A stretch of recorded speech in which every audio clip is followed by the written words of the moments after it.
Le cœur d'Anaïs battait comme un tambour de guerre sous la peau fine de sa poitrine. Tandis qu'elle franchissait le seuil de la pharmacie. Les jambes tremblantes. Un goût de bile remontant dans sa gorge.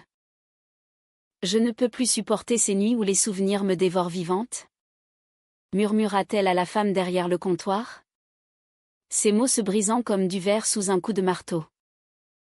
Et dans ce regard croisé, fugace mais électrique, Anaïs comprit que ce n'était pas un remède qu'elle cherchait, mais une âme sœur déguisée en blouse blanche. La chaleur andalouse de Séville en cette fin d'été 2025 enveloppait la ville d'un voile moite et parfumé, où les orangers exhalaient leur essence douce amère dans les ruelles pavées de la Triana. Anaïs Duval, une Parisienne de 28 ans aux cheveux châtains ondulés qui dansait comme des vagues rebelles sur ses épaules, avait fui la capitale française un mois plus tôt, chassée par le fantôme d'un amour perdu. Son amante de 5 ans, une galeriste aux ambitions dévorantes, l'avait quittée pour un collectionneur new-yorkais, laissant derrière elle un appartement vide et un manuscrit inachevé, un roman sur les passions contrariées. Ironie du sort. Anaïs, écrivaine en herbe et correctrice freelance, s'était réfugiée dans cette maisonnette louée au bord du Guadalquivir, espérant que le flamenco des rues et le soleil impitoyable effaceraient les cicatrices. Mais les nuits étaient pires, insomniantées par des rêves où elle revivait la rupture. Le corps secoué de sanglots muets. Ce jour-là, la migraine la terrassait comme une lame de fond. Elle errait depuis l'aube, les yeux cernés, le cœur alourdi par une fatigue qui n'était pas seulement physique. La pharmacie, Farmacia del Rio, se dressait au coin d'une placette ombragée. Ses vitrines remplies de flacons colorés reflétant la lumière ocre des murs en adobe. Anaïs poussa la porte. Un tintement de clochette annonçant son entrée comme un glas discret. L'air conditionné la frappa comme une caresse froide, contrastant avec l'étouffement extérieur. Derrière le comptoir, Alice Rivera, 32 ans, leva les yeux de son registre. Ses cheveux noirs coupés courts encadraient un visage aux traits ciselés. Héritage d'une lignée gitane mêlée à des ancêtres castillans, pommettes hautes. Lèvres pleines ourlées d'un sourire professionnel. Et des yeux bruns si profonds qu'ils semblaient absorber la lumière ambiante. Vêtue d'une blouse blanche impeccable sur une chemise en lin beige, elle incarnait cette élégance espagnole nonchalante. Celle des femmes qui portent le poids des traditions sans s'y plier. Alice avait repris la pharmacie familiale 2 ans plus tôt, après la mort prématurée de son père d'un cancer fulgurant. Veuve officieuse d'un mariage arrangé avec un pêcheur local, une union sans passion. Dissoute par un divorce discret. Elle vivait seule avec ses secrets, dosant les médicaments comme on dose les regrets. Buenos dias. En quoi puis-je vous aider? Demanda-t-elle en espagnol teinté d'un accent sévillan chantant, avant de switcher en français fluide en remarquant l'aura étrangère d'Anaïs. Ou plutôt, bonjour. Vous avez l'air épuisé. Anaïs s'appuya au comptoir, ses doigts fins agrippant le bois poli. Des somnifères. Quelque chose de fort. Je n'en peux plus de ces nuits où le passé me rattrape. Sa voix chevrota. Et elle baissa les yeux, honteuse de sa vulnérabilité immédiate. Alice observa cette femme frêle, aux yeux verts comme les oliveraies de l'Aragon, dont la robe légère en coton blanc collait à sa peau moite. Il y avait en elle une fragilité poétique, celle d'une héroïne de roman de Marguerite Duras, perdue dans un exil auto-imposé. Les pilules ne guérissent pas tout. Vous savez, répondit Alice doucement, en glissant une boîte de benzodiazépines vers elle. Mais elles aident à dormir. Prenez-en une ce soir? Pas plus. Et parlez-m'en, si vous voulez. Je suis pharmacienne, mais j'écoute aussi. Anaïs releva la tête, surprise par cette invitation inattendue. Dans ce pays où les confessions se font souvent autour d'un verre de manzanilla. L'offre sonnait comme une porte entrebâillée sur l'inconnu. Elle paya. Empocha le sachet. Mais au lieu de partir, elle s'attarda. Je m'appelle Anaïs. De Paris. Et vous? Alice. D'ici. Un sourire fugace illumina son visage, creusant une fossette sur sa joue gauche. Revenez demain pour vérifier que ça marche. Ou pour un café. Si la pharmacie ferme tôt. Ce fut le début. Le lendemain, Anaïs revint, prétextant une réaction cutanée imaginaire. Alice ferma boutique 1 heure plus tôt, et elles s'installèrent sur la terrasse ombragée d'un bar voisin, face au fleuve paresseux.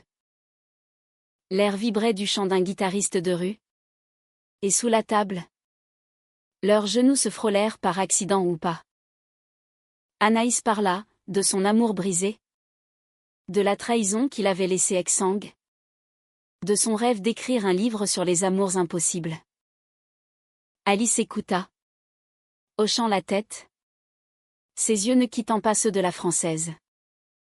Puis, d'une voix basse, elle confia, j'ai perdu mon père il y a 2 ans. Et avant ça, un mariage qui n'était qu'une façade. Les pilules que je vous ai données. Elles m'ont aidé. Moi aussi. Mais c'est le temps. Et parfois les gens. Qui soignent vraiment. Leurs conversations s'allongèrent comme les ombres du soir. Anaïs découvrit en Alice une femme de passion contenue, lectrice vorace de Colette et de Proust. Elle collectionnait des herbes séchées pour des tisanes aux vertus oubliées. Et dansait le flamenco en secret dans sa cour intérieure, pieds nus sur les carreaux de faïence. Alice, de son côté, fut captivée par l'intensité d'Anaïs, sa façon de décrire les émotions comme des tempêtes littéraires. Bientôt, les cafés devinrent dîners, paella fumante dans une bodega cachée, où leur rire se mêlait aux éclats de voix des locaux, promenade le long du fleuve au clair de lune, où les mains se cherchaient du bout des doigts. La première fois qu'elles s'embrassèrent, ce fut sous un orage d'été, brutal et cathartique.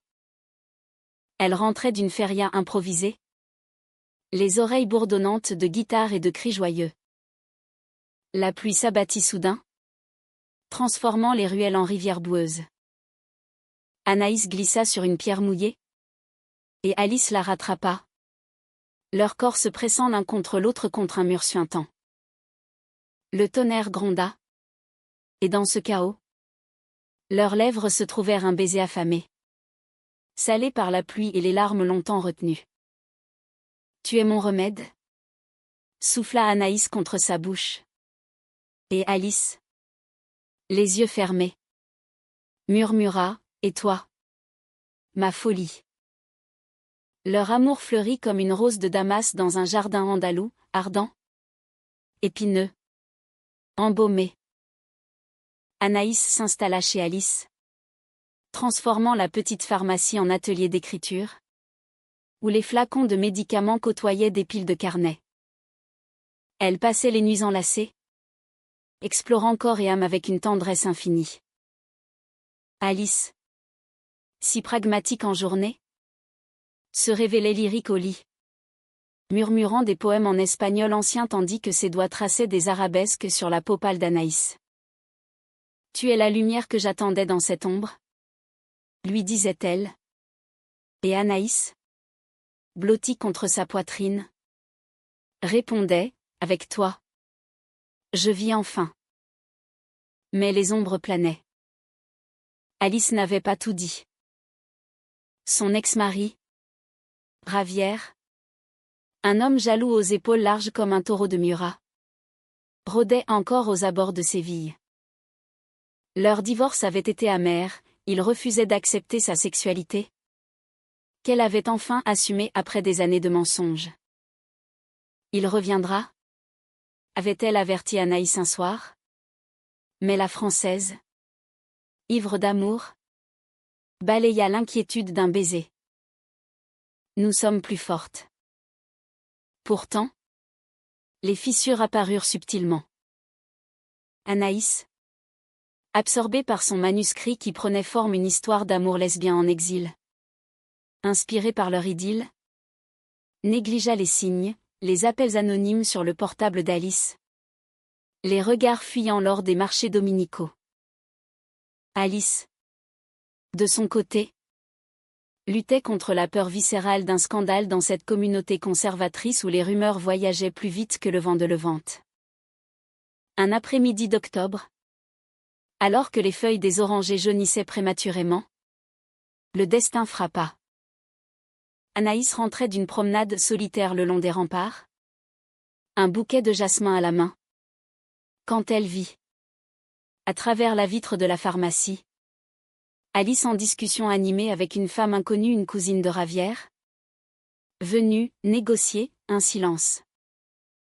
Les mots volèrent. Durs comme des lames, si tu ne reviens pas. Il dira tout. Ta famille. Tes clients. Ils sauront pour elle.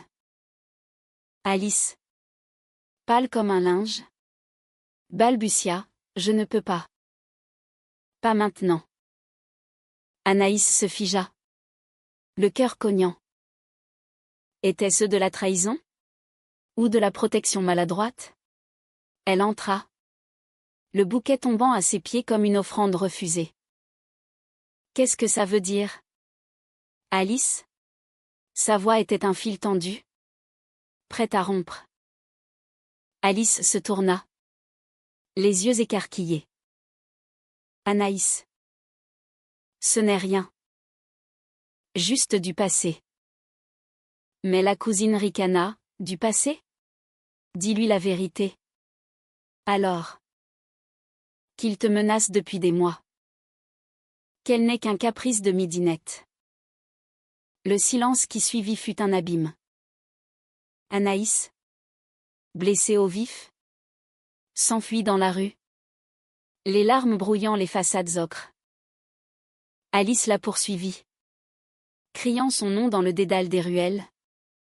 Mais la Française, emportée par une rage sourde, se réfugia dans un café isolé, où elle noya son chagrin dans un verre de Finot trop fort.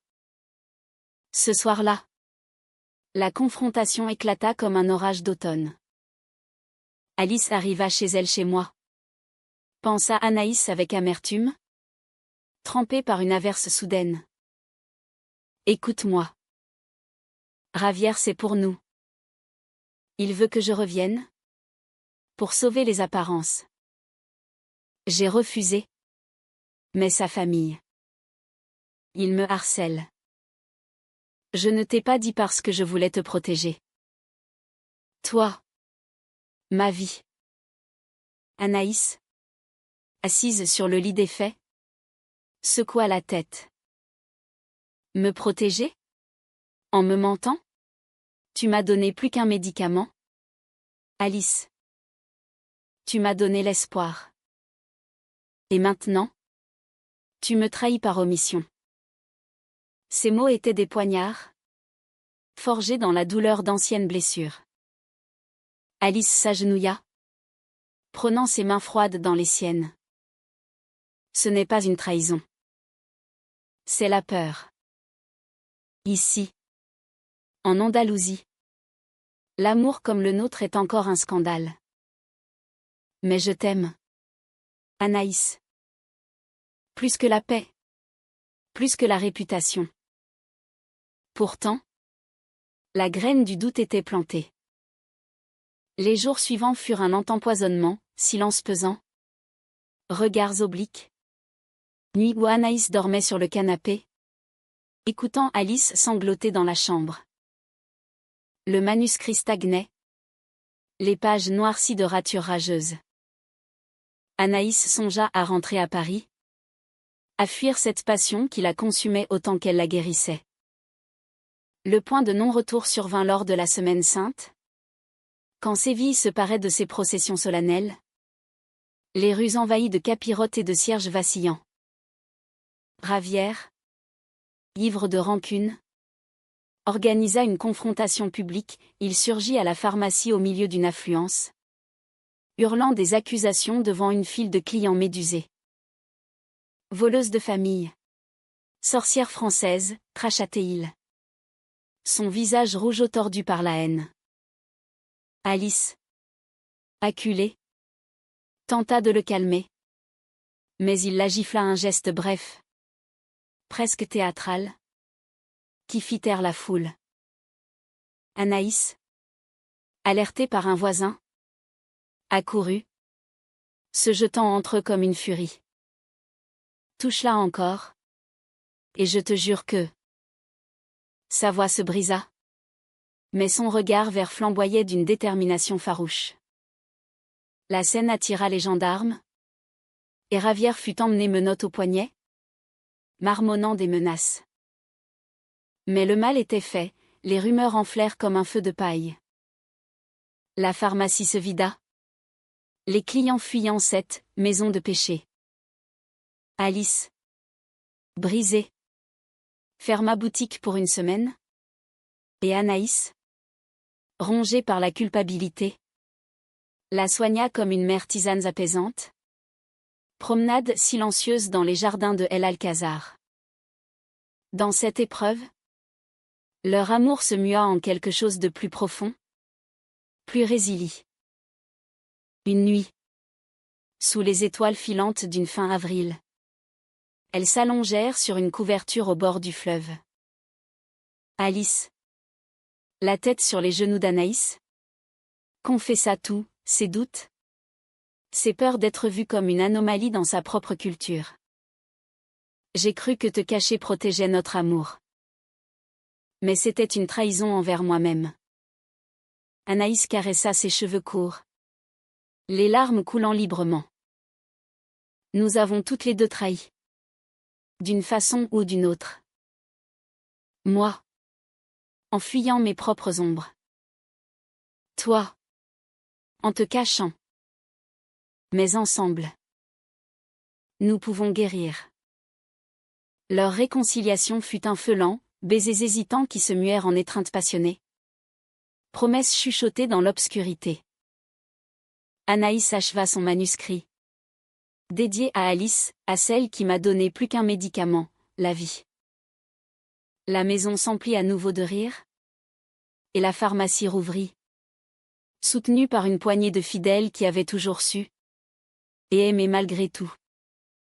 Pourtant, la BKCH n'était pas loin. Ravière, libérée sous caution, tenta une dernière manœuvre, une lettre anonyme à la famille d'Alice, révélant leur liaison avec des détails crus, destinés à la déshonorer. La mère d'Alice, une veuve pieuse aux mains noueuses de travaux d'aiguille, débarqua un matin, le crucifix au cou, les yeux emplis de larmes. Ma fille, qu'as-tu fait? Cette étrangère t'entraîne dans le péché. Reviens à la raison, ou tu perdras tout.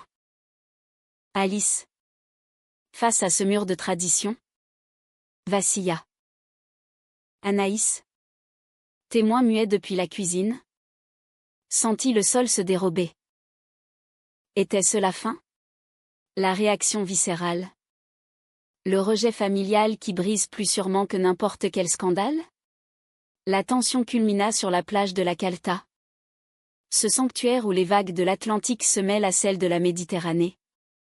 Symbole de croisements impossibles. Il pleuvait ce soir-là. Une pluie fine et persistante qui transformait le sable en boue soyeuse. Anaïs, fuyant l'orage familial, s'était réfugiée là. Dos au monde, les genoux ramenés contre sa poitrine. Alice la trouva ainsi. Silhouette solitaire contre l'horizon tumultueux. Ne pars pas, implora Alice en s'agenouillant dans le sable mouillé. Sa chemise collant à sa peau comme une seconde peau. Ma mère. Elle ne comprend pas. Mais moi. Si. Tu es ma vérité. Anaïs. Sans toi. Je ne suis qu'une coquille vide. Une pharmacienne qui dose des illusions. Anaïs se tourna. Ses yeux verts miroitant sous la pluie. Et si c'était trop? Si ton monde me rejette? J'ai déjà perdu une fois. Je ne survivrai pas à une autre trahison. Alice prit son visage entre ses mains, pouce effleurant les pommettes hautes. Ce n'est pas une trahison. C'est un choix. Je choisis toi. Contre tout. Et elle l'embrassa. Un baiser d'une urgence désespérée? Où la pluie se mêlait à leurs larmes? Où le tonnerre approuvait leur union? Dans cet instant suspendu, le monde s'effaça. Les vagues applaudirent. Le ciel s'ouvrit sur une éclaircie orangée. Et Anaïs, fondant contre elle, murmura, alors, guérissons ensemble. Pour toujours. Les mois suivants furent une renaissance. Alice affronta sa mère. Non pas avec colère, mais avec une douceur ferme. Maman, l'amour n'est pas un péché. C'est un miracle. Et Anaïs est le mien. La vieille femme, après des nuits de prière, céda un peu un dîner tendu, mais partagé, où les silences firent place à des questions timides. Ravière fut condamnée pour harcèlement. Et la communauté, lentement, oublia les ragots au profit de la légende, deux femmes qui avaient défié les tempêtes pour s'aimer. Anaïs publia son roman à Paris. Un succès discret qui la ramena en Andalousie plus forte. Alice, inspirée, lança des ateliers de bien-être à la pharmacie Tisane pour l'âme. Confidence pour le cœur. Ensemble, elles adoptèrent un chat errant nommé Esperanza et plantèrent un jardin de lavande derrière la maison, symbole de leur résilience. Un soir d'été, 2 ans plus tard, assises sur leur terrasse, vin rouge à la main, Anaïs leva son verre, à toi, qui m'a donné plus qu'un médicament. Alice sourit. Ses yeux bruns pétillants, à nous, qui avons guéri l'une l'autre. Et sous les étoiles sévillanes, leur amour, forgé dans le feu des trahisons et des tempêtes, brillait comme un phare, humain, imparfait, éternel.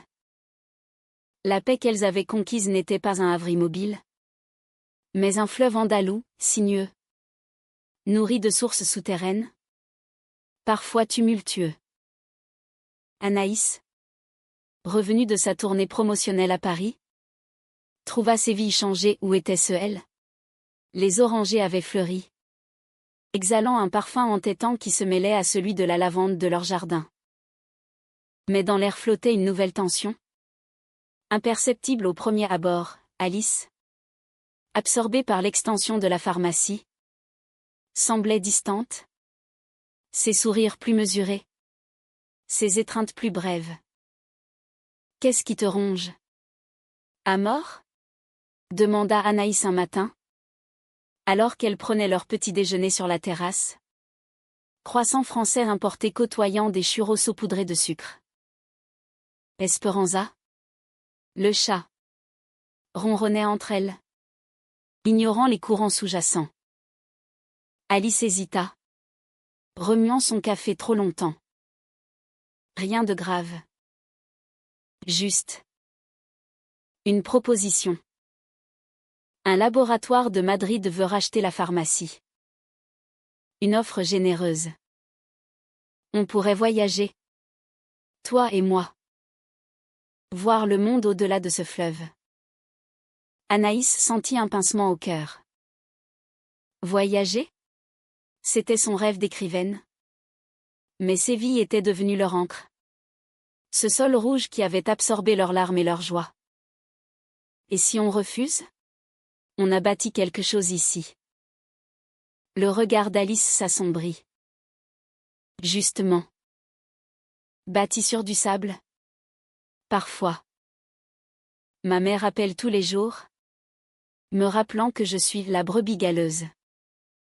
Et les anciens clients. Ils chuchotent encore. La graine du doute, qu'elle croyait arrachée, germa à nouveau. Anaïs, hantée par son passé, se mit à scruter les moindres gestes d'Alice, un texto effacé trop vite. Un appel pris dans la cour à voix basse. Était-ce paranoïa? Ou intuition? Le manuscrit de son deuxième roman, inspiré par leur rédemption, s'enlisait dans des scènes de jalousie irrationnelle. La brèche s'élargit lors d'une visite inattendue. Sofia, l'ancienne meilleure amie d'Alice, une danseuse de flamenco aux courbes voluptueuses et au rire tonitruant, débarqua de Grenade pour un spectacle surprise. Sofia, bisexuelle assumée et libre comme l'air du Sierra Nevada, avait toujours été le fantôme bienveillant dans les récits d'Alice, celle qui l'avait initiée à ses premiers baisers volés. Adolescente. Les trois femmes passèrent une soirée électrique, vin de Jerez coulant à flots. Guitare en fond. Rire fusant comme des pétards. Anaïs observa. Fascinée puis mal à l'aise. La chimie entre Alice et Sofia, ses regards complices. Ces anecdotes partagées qui excluaient. Quand Sofia, un peu grise, posa une main sur la cuisse d'Alice en murmurant « Tu me manques ?» Ma gitane. Le monde d'Anaïs vacilla. Plus tard, seule dans la chambre, elle confronta Alice. Qui est-elle vraiment pour toi? Pas juste une amie. Alice soupira, s'asseyant au bord du lit. Sofia. C'était avant. Une étincelle de jeunesse. Rien de sérieux. Elle est passée. C'est tout. Mais les mots sonnaient faux. Et Anaïs, blessée, s'enferma dans son atelier, écrivant furieusement une scène où l'héroïne trahissait son amante pour une ombre du passé. Les nuits devinrent froides. Les lits séparés par un océan d'orgueil. Le vrai coup de poignard vint par hasard ou par destin cruel. Anaïs, cherchant un carnet oublié dans la pharmacie fermée, tomba sur une boîte cachée sous le comptoir, lettre jaunie. Photo fanée de Sofia et Alice enlacées sur une plage de la Costa Brava, datant d'il y a 10 ans. Et au fond, une note récente, rendez-vous à Grenade? Pour parler. S. Le sang d'Anaïs se glaça. Trahison confirmée? Elle ne confronta pas immédiatement. Au lieu de cela, elle feignit l'indifférence. Planifiant son départ en silence, un billet pour Paris, réservé pour la semaine suivante. Je pars pour une signature? Mentit-elle. Le cœur en miettes. Alice, sentant le vent tourner, tenta de recoller les morceaux. Une escapade à Ronda, ce village perché sur une gorge vertigineuse, où les cascades chantaient des hymnes à l'amour éternel. Elles marchèrent main dans la main sur le Puente Nuevo, le vent fouettant leurs cheveux. Je t'aime, Anaïs. Plus que tout. Sofia n'est rien. Juste un écho. Sous le ciel azur, Anaïs céda à un baiser. Mais le poison coulait encore. Prouve-le, murmura-t-elle. Et Alice, désespérée, promit, je brûlerai ces lettres. Je lui dirai de ne plus revenir.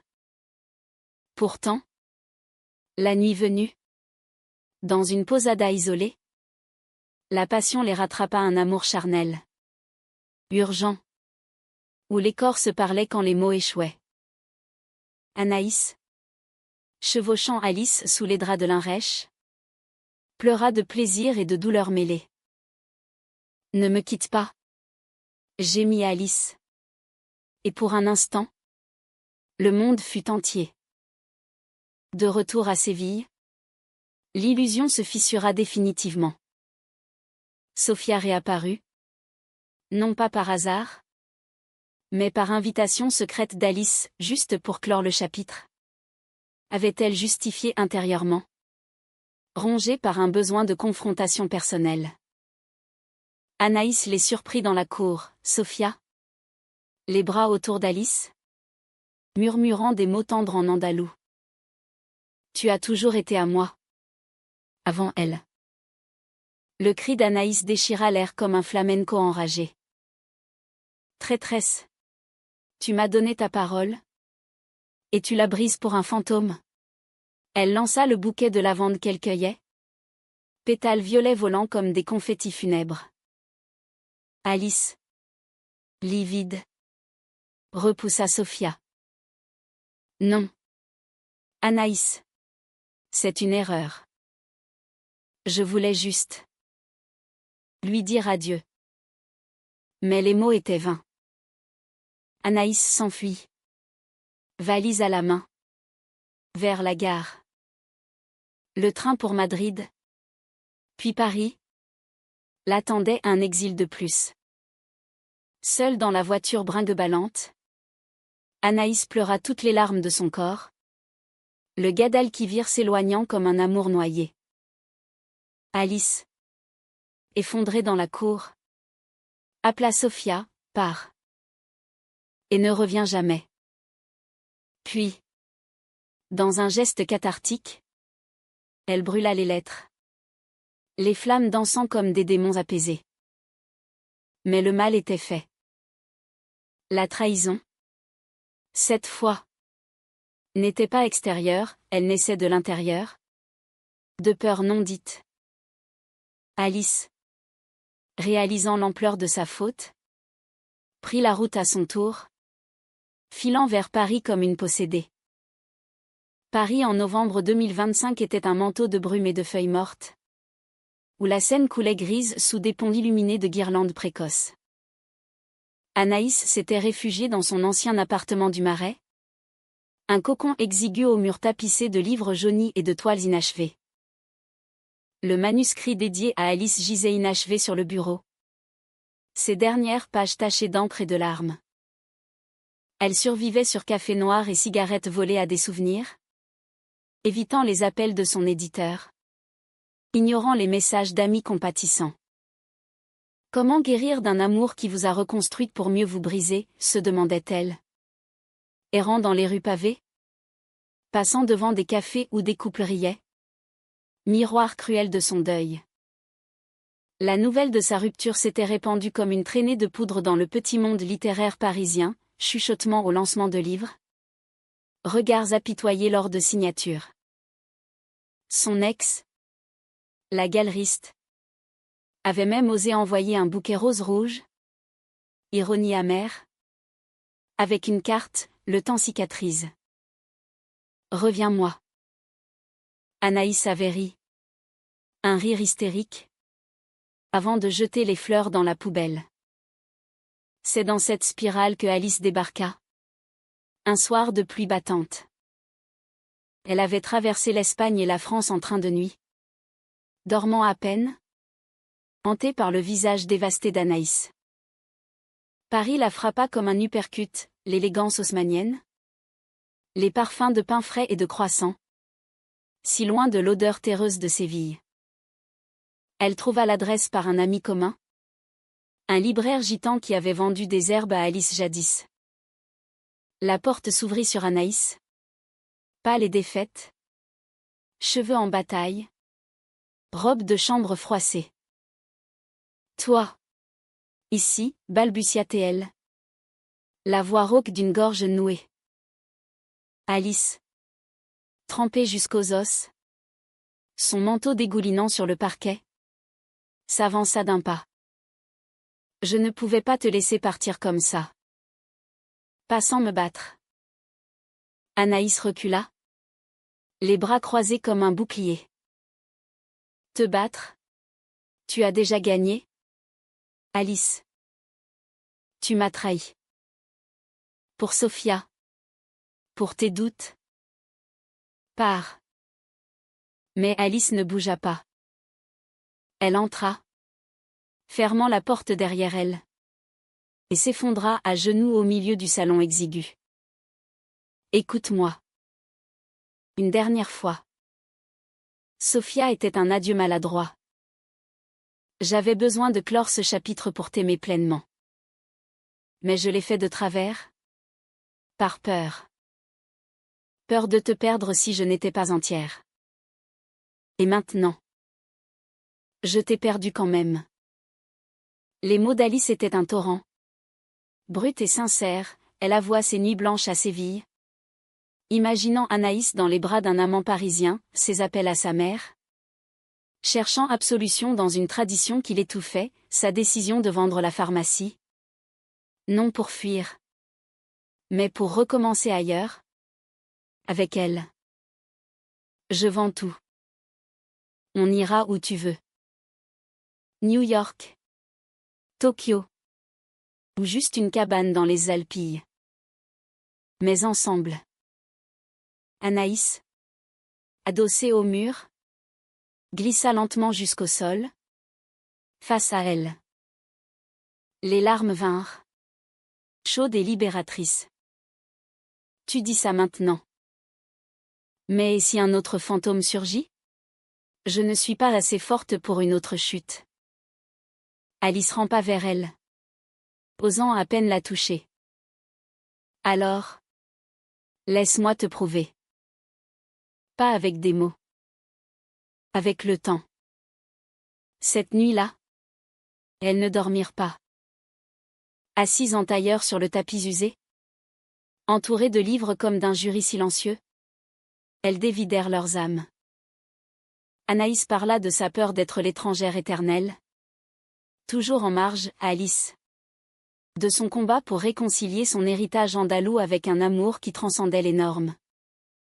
À l'aube, quand la lumière grise filtra par les volets, elles s'embrassèrent un baiser chaste. Presque frère. Scellant une trêve fragile. Alice resta. Elle trouva un emploi temporaire dans une herboristerie du quartier latin, dosant des infusions de camomille et de valériane pour des âmes tourmentées. Anaïs, encouragée, reprit son roman. Transformant la trahison en arc narratif, l'héroïne pardonnait. Non par faiblesse, mais par force d'âme. Paris, avec sa mélancolie élégante, devint leur terrain de guérison, promenade le long de la Seine, où elles jetaient des cailloux dans l'eau en nommant leurs regrets, dîner dans des bistrots enfumés, où le vin rouge dissolvait les silences, nuit où les corps se redécouvraient, tendres et explorateurs, comme au premier jour. Mais le passé, ce chien fidèle, mordit à nouveau. Sophia, blessée par le rejet d'Alice, contacta Anaïs par mail un message venimeux. Chargée de jalousie, elle t'a menti. Moi, je l'ai aimé vraiment. Demande-lui pour la nuit à Grenade. Avant ton arrivée. Pièce jointe, une photo floue. Alice et Sophia enlacées dans un bar sombre. Datant d'il y a 5 ans. Anaïs, lisant cela sur son ordinateur, sentit le monde basculer. Était-ce une dernière manipulation? Ou une vérité enterrée? Elle confronta Alice lors d'un dîner au pied de Montmartre. Sous un ciel d'étoiles artificielles. Dis-moi tout. Sur Sophia. Sur Grenade. Alice pâlit. Mais ne fuit pas. C'était une nuit d'ivresse. Après une rupture avec Ravière. Sophia m'a consolée. On a couché ensemble. Oui. Mais c'était du désespoir? Pas de l'amour. Je te l'ai caché parce que je voulais être neuve pour toi. La révélation frappa Anaïs comme un coup de vent froid. Tu m'as donné une version édulcorée de toi. Comment faire confiance? Maintenant? Le silence s'étira, ponctué par le bourdonnement des néons. Alice prit sa main, la confiance se reconstruit. Pierre à pierre. Laisse-moi t'aider. Pourtant, le doute s'infiltra, empoisonnant les jours. Anaïs annula une lecture publique. Prétextant une grippe, Alice, sentant la fissure, appela sa mère pour la première fois en mois. Cherchant force dans un pardon filial. Maman. J'aime une femme. Et c'est beau. Aide-moi à le croire. La réponse. Laconique mais tendre, si ça te rend heureuse. Ma fille. Alors vis-le. Le point culminant arriva un soir de Noël précoce. Dans les rues illuminées du Marais. Anaïs, rongée par l'indécision, avait prévu de partir pour un week-end seule en Normandie. Pour réfléchir. Mais Alice l'attendait sous les flocons timides. Un bouquet de mimosa à la main, fleur d'hiver. Symbole de résurrection. Ne pars pas. Écoute ça. Elle sortit une enveloppe, l'acte de vente de la pharmacie. Signé. Les fonds destinés à un nouveau départ. Anaïs, émue malgré elle, lut les papiers d'une main tremblante. Et nous? Que allons-nous faire? Alice sourit. Les yeux brillants. Vivre. Vraiment. Sans secret. Mais Sophia n'en avait pas fini. Le lendemain, elle posta sur les réseaux un billet d'humeur aigre. Certaines amours sont des mensonges en blouse blanche. Méfiez-vous des pharmaciennes qui dosent le poison. Tagué. Alice. Le scandale virtuel éclata. Attirant les vautours, messages haineux. Appels anonymes à l'herboristerie. Alice craqua. Pour la première fois. Dans leur appartement. Elle hurla. Pourquoi elle fait ça? Je l'ai aimé. Un jour. Mais toi. Je t'aime d'un amour qui brûle tout le reste. Anaïs. Au lieu de fuir. L'étreignit. Alors. Éteins le feu ensemble. Bloque-la. Oublie. Nous sommes plus fortes. Cette nuit-là. Sous les lumières tamisées. Elles firent l'amour avec une intensité nouvelle, un rituel de purification. Où chaque caresse effaçait une ombre. Au matin, Anaïs écrivit la fin de son roman, un pardon humain. Imparfait. Qui menait à une lumière incertaine. Pourtant, la tempête n'était pas apaisée. La mère d'Alice, entendant les rumeurs par un oncle bavard, débarqua à Paris sans prévenir un vol low cost. Une valise cabossée. Le chapelet à la main. Elle trouva les amantes en train de décorer un sapin minuscule. Rire fragile au milieu du chaos. Qu'est-ce que c'est que cette folie, tonna-t-elle en espagnol, franchissant le seuil comme une furie biblique. Alice se leva. Pâle mais résolue. Maman. Entre. Laisse-moi t'expliquer. La confrontation dura des heures, cris. Pleurs. Silence lourd. La mère. Face à l'amour palpable entre les deux femmes, ses regards qui se cherchaient. Ses mains entrelacées. Vacilla. Anaïs. Avec sa douceur française. Offrit du thé et des madeleines. Brisant la glace. Je l'aime. Sonora. Comme on aime la vie elle-même. À minuit. La vieille femme céda. Un peu. Si c'est ton chemin. Marche-le. Mais ne m'oublie pas. Elle repartit à l'aube. Laissant derrière elle un crucifix béni, un talisman réticent. Ce pardon filial scella leur alliance. Sophia fut bannie des vies numériques. Et l'offre du laboratoire devint un tremplin, elles s'installèrent à Lisbonne. Ville de ponts et de fados. où l'amour lesbien fleurissait en secret depuis des siècles. Lisbonne en 2027 était un tableau vivant de azuléjo bleu et de tramway brinque-ballant, où l'océan Atlantique murmurait des promesses de renouveau.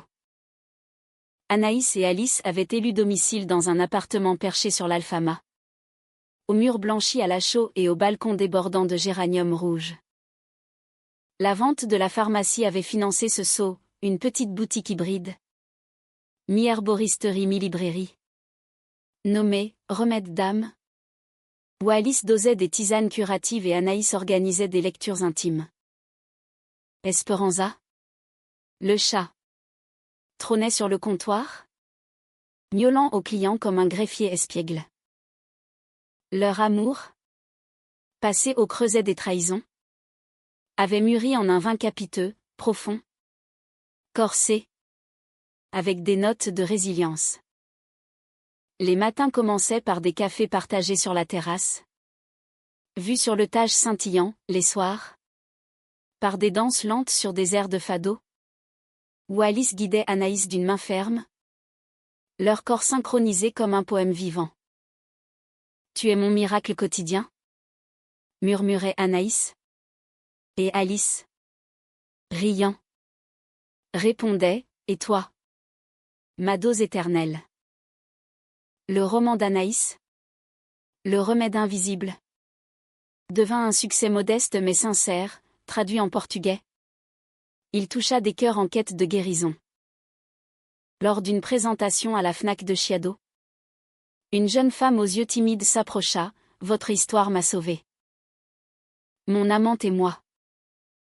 Nous luttons contre les fantômes du passé. Merci. » Anaïs, émue, signa le livre et glissa un regard à Alice. Assise au premier rang, un clin d'œil complice. Un fil invisible les reliant. Mais la vie, dans sa sagesse cruelle, testa leur union une dernière fois. Sophia, après des mois de silence radio, réapparut sous une forme inattendue, une lettre manuscrite, postée de Grenade, adressée à Alice. Je suis enceinte. De Ravière. Il m'a quittée. Et je pense à toi. À nous. Viens. Si tu oses affronter la vérité. Pas de photos. Pas de chantage, juste une vulnérabilité brute. Un appel au secours déguisé. Alice, lisant cela seule dans la boutique fermée, sentit le sol trembler. Sophia enceinte? L'enfant d'un homme qu'elle avait fui? Les souvenirs affluèrent, rires partagés, corps emmêlés. Une amitié tordue en passion fugace. Mais au-delà, il y avait Anaïs, sa ancre, sa lumière. Elle montra la lettre ce soir-là, lors d'un dîner aux chandelles sur leur balcon. Lis. Et décide pour nous. Anaïs, pâle sous la lueur vacillante, parcourut les lignes d'une main ferme. Pas de jalousie fulgurante. Cette fois, juste une tristesse profonde pour cette femme brisée. Elle a besoin d'aide. Pas de toi, mais d'une amie. Si tu y vas, je viens avec toi. Pour clore, vraiment. Le voyage à Grenade fut un pèlerinage expiatoire. Elles prirent un train de nuit, enlacés dans un compartiment brinque-ballant, murmurant des peurs et des espoirs.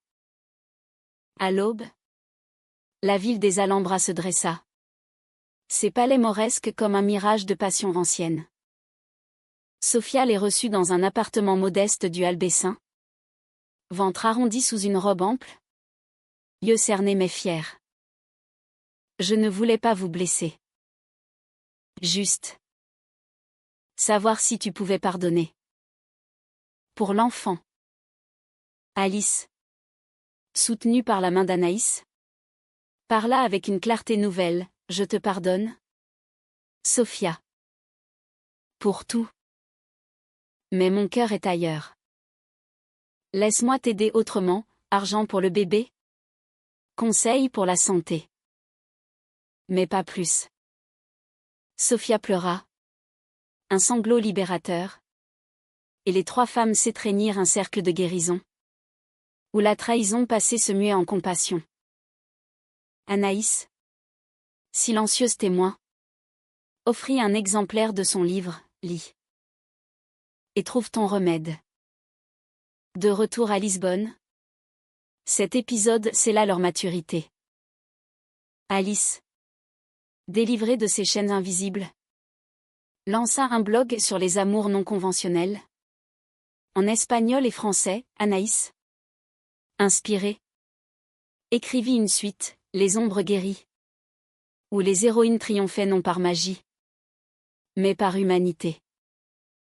La mère d'Alice visita enfin.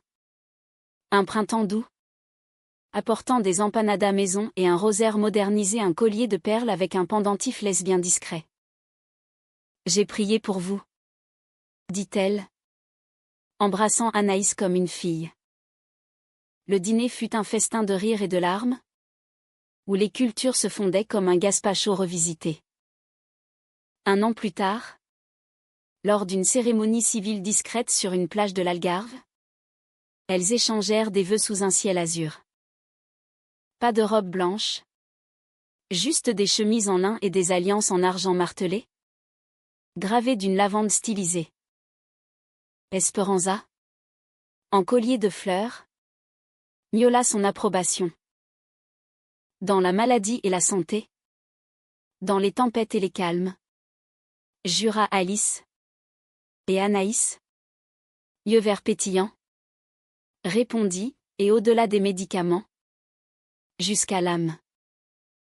Leur vie devint une tapisserie riche, voyage en train à travers l'Europe, atelier d'écriture pour jeunes LGBT à Porto, nuit où le fado pleurait leur joie passée. Anaïs publia un recueil de poèmes, dédié à Alice. Mon pharmacien de l'âme, Alice, formé en thérapie holistique, aida des dizaines de femmes à doser leurs propres remèdes intérieurs. Un soir d'été, assises sur leur balcon, vin de Porto à la main, Anaïs leva les yeux vers les étoiles. Et si tout recommençait? Une nouvelle trahison? Un nouveau fantôme? Alice sourit, posant sa tête sur son épaule. Alors, nous guéririons encore. Parce que notre amour n'est pas fragile. Il est humain. Profond. Éternel. Et sous le ciel portugais, parsemé de constellations indifférentes, elles s'embrassèrent, scellant un pacte silencieux, celui des âmes qui, ayant connu l'abîme, choisissent la lumière.